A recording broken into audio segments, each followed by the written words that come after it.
अफसोस के साथ कहना पड़ रहा है कि हम किस भारत में रहते हैं। वो भारत में, महात्मा गांधी के भारत में,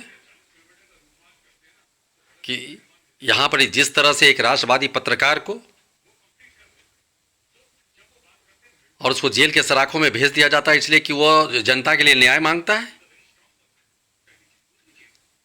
वह साधु संतों के लिए न्याय मांगता है, वह एक ऐसे बच्चे के लिए न्याय मांगता है जिसकी हत्या कर दी गई मुंबई में, एक बेटी का न्याय मांगता है, वो देश की बात करता है। ये बहुत दुखद है मेरे लिए, बहुत दुखद है।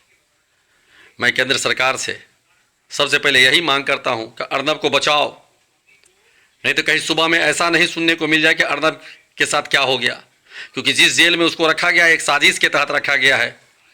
देश के प्रधानमंत्री, देश के गृह मंत्री, देश के राष्ट्रपति, देश के बड़े बड़े जो लोग हैं जो देश को चलाने वाले, मेरा आपसे रिक्वेस्ट है, अर्नब को बचाइए, अर्नब को न्याय दिलवाइए, रात में उसके सिक्योरिटी की व्यवस्था करवाइए, प्लीज़। ये मेरा आपसे आग्रह है।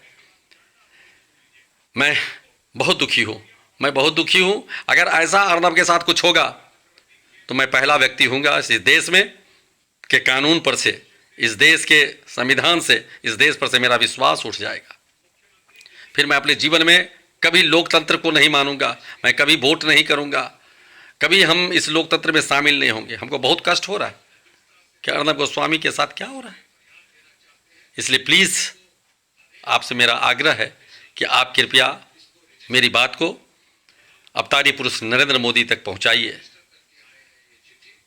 अर्नब को रात में सेव करिए कि जिस तरह से जेल में उसको ले गया है उसके साथ बहुत ह्यूमिलिएशन करेगा। प्लीज़, बदले की भावना में कार्रवाई हो रही है और ज़रूर किसी न किसी को खुश करने के लिए महाराष्ट्र सरकार इस तरह के काम कर रही है।